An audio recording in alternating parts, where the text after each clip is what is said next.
সম্মানিত সুধী, আসসালামু আলাইকুম। জেনে নিন তিনটি গুরুত্বপূর্ণ তথ্য যা আপনার স্মৃতিশক্তিকে বৃদ্ধি করে দিবে।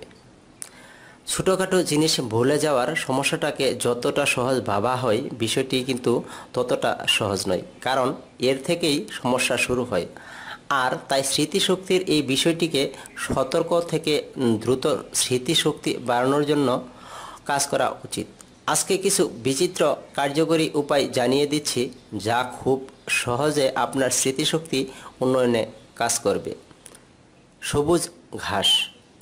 অনেক বছরের গবেষণায় ব্রিসবেনের কুইন্সল্যান্ড ইউনিভার্সিটির নিউরোসায়েন্টিস্টগণ দেখতে পান যে তাজা ঘাসের সুঘ্রাণ মস্তিষ্কের দুটি অংশকে স্টিমুলেট করতে সহায়তা করে, যা আমাদের আবেগের জন্য দায়ী, এবং হাইপোক্যাম্পাস, যা স্মৃতিশক্তি নিয়ন্ত্রণ করে।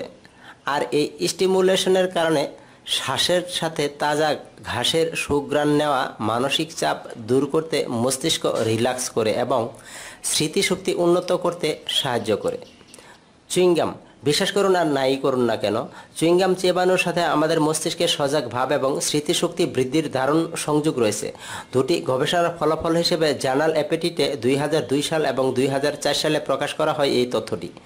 এই গবেষণায় দেখা যায়, চুইংগাম বেশি চিবানো কোনো কিছু শেখার সময় তারা অন্যদের তুলনায় ভালো রেজাল্ট করতে পারে। আর এর কারণ হিসেবে গবেষকগণ বলেন, চুইংগাম চিবানোর সময়, অর্থাৎ চুইংগাম চিবানোর কারণে হার্ট রেট বেড়ে যায় এবং সেই সাথে মস্তিষ্কের রক্ত প্রবাহ বাড়ে, যা স্মৃতিশক্তিকে বাড়িয়ে তুলতে সাহায্য করে। ক্যাফেইন।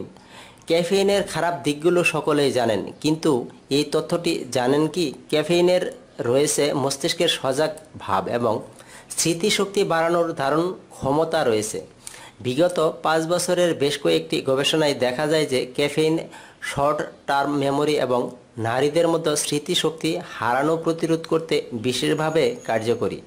তবে ভালো ফলাফল পেতে অবশ্যই পরিমিত পরিমাণে ক্যাফেইন গ্রহণ করা উচিত, নতুবা এর পার্শ্ব প্রতিক্রিয়ার কারণে শারীরিক ক্ষতি হতে পারে। সম্মানিত সুধী, এই গুরুত্বপূর্ণ তথ্যটি স্বাস্থ্য বিষয়ক ওয়েবসাইট ehealthgene.com প্রকাশ করেন। এই ভিডিওটি যদি ভালো লেগে থাকে তাহলে লাইক, কমেন্ট, শেয়ার করুন এবং স্বাস্থ্য সম্পর্কিত টিপস পেতে অবশ্যই চ্যানেলটি সাবস্ক্রাইব করে রাখুন। আল্লাহ হাফেজ।